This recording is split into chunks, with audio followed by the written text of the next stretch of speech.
He had it all: fame, talent, and a brilliant future, or at least that's how it seemed.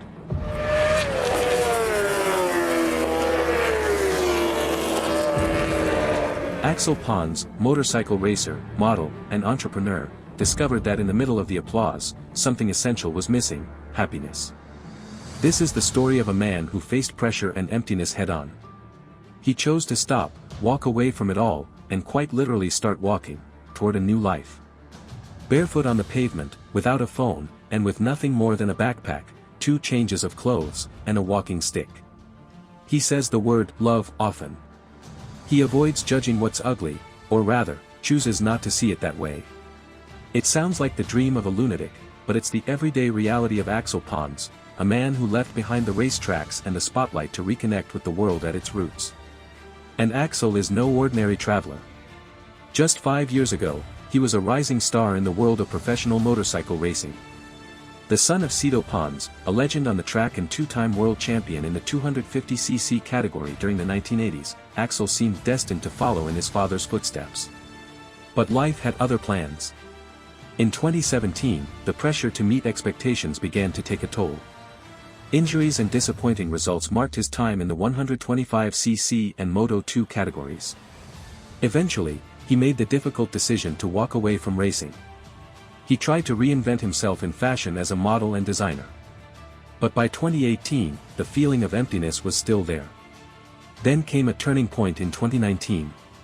In an interview, Axel revealed he had quit both university and his relationship. That same year, he and 2 friends set off for what was supposed to be a 2-week vacation in the Philippines. Meant to be a short trip became a year-long stay on the island of Siargao, where, for the first time, he truly disconnected. 2 friends of mine said, "Let's go to the Philippines for 2 weeks," he said. And what I experienced there, I'd never felt before. I got to the airport, ready to fly home, but when the plane was about to leave, I turned around and said, "I'm staying." Without a phone, in silence, and deep in meditation, he began to ask himself what truly made him happy. If happiness is about simplifying life, about not constantly living in the future or chasing goals. His parents, Axel Pons and Laura Ramon, flew out to visit him. They were stunned to see the joy radiating from their son, barefoot and embraced by the warmth of the local people. It was clear he had found something that racing and fashion had never given him. The 2020 pandemic only sped up his transformation. During lockdown, Axel retreated to a Jesuit monastery in Spain. There, under the guidance of a spiritual mentor, he began a religious journey across various faiths. He spent months at a Buddhist temple in Huesca, where he took a vow of silence. That was when he began planning the biggest journey of his life, walking from Spain to India. In March of 2023, Axel left the town of Girona with only the bare essentials. No smartphone, no credit cards. Just a notebook to write in, a basic tablet for orientation, and some cash. His mission was clear: to explore cultures, connect with people, and rediscover himself. He crossed Italy barefoot, then took a ferry to Croatia. From there, he walked through Montenegro, Serbia, North Macedonia, Greece, and Turkey. In the ancient Lycian Way, a 400-kilometer trail on the Teka Peninsula, he met a couple who joined his journey. The 3 of them have now been traveling together for 8 months. Axel has found beauty in simplicity. Every morning at sunrise, he practices yoga. In the afternoons, he meditates. He eats vegetarian, surviving on what he finds along the way. He sleeps in a hammock during the summer and in a tent during the winter, always near rivers or the sea. While in Turkey, an imam gave him the name Isa, which means Jesus in Arabic. Since then, that's the name he uses to introduce himself. I think the real luxury I'm living now.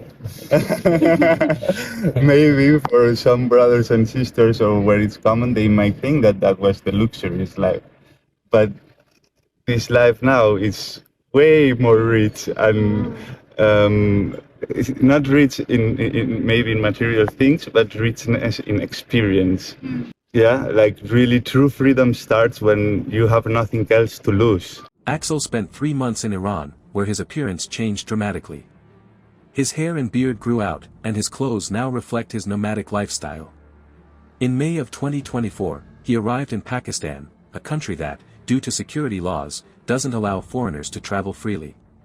Police escorted Axel and his companions to Islamabad, where his story started catching the attention of local media. It was a video shared by Pakistan Tourism that made his story go viral. Though Axel doesn't use social media, his Instagram account, inactive since October of 2021, still has over 22,600 followers. His final post reads, "Only love will set us free." Meanwhile, videos about his journey have reached millions of views on platforms like TikTok, helping his story resonate across the globe. Now 33 years old, Axel is nearly unrecognizable to those who once knew him as a professional athlete. His physical transformation reflects the deep inner change he's undergone. Far from the racing circuit, he's found a purpose that truly fulfills him. Throughout his journey, Axel hasn't just accumulated miles, he's collected experiences that have deeply connected him with others. Strangers approach him, fascinated by his story and his choice to live without modern comforts. His transformation has stunned sports fans everywhere. But his parents continue to support him wholeheartedly. Cito and Laura admit they sometimes worry for his safety, but they also admire their son's courage. He stays in touch whenever he can, though communication is rare due to his avoidance of technology. Today, Axel remains in Pakistan, waiting for permission to enter India. But for him, the destination doesn't really matter. Far from the spotlight, Axel Pons has shown that success isn't always measured in trophies or followers, but in finding a purpose that makes you feel truly alive. Axel stopped chasing answers at high speed, because he realized the truth could only be found in stillness. His story isn't about running away, it's about facing what's essential, the weight of each step, and the honesty of his own heart. A journey that reminds us, sometimes, you have to get lost, to truly find yourself. Made you want to start this amazing journey?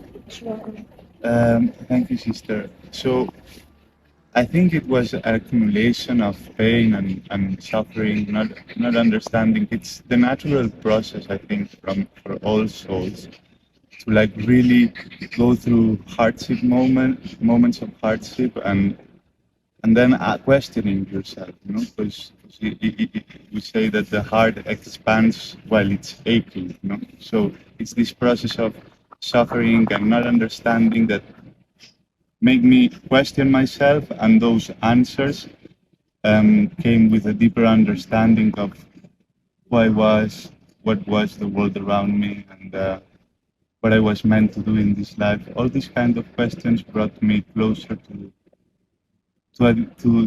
life, to love, to God. And this has been the process since then, and yeah, it's been a beautiful journey, and now I'm very glad to be able to be here sharing it with all of you. For me, when this journey started, it feels a bit what Zembre says. Sometimes I find myself walking, and it feels like I've done this forever. Like it's just like you're entering this flow of just walking, and you say, I've done this life after life after life, and I'm continue walking. So I cannot recall exactly really when this journey started. But since that I can remember, it's been like 3 years I decided in this body to start walking and to really surrendering. And yeah, it's been beautiful. I really feel like our connection to each other, it has been more silent. It becomes more silent in the sense that at the beginning, when we enter into like a relationship, there's a lot to share by words, but as we share so much time, everything we're doing all together, so you enter into a point where there's no need to talk so much and observe and feel. And at some point you really have not even need to use words in order to communicate things.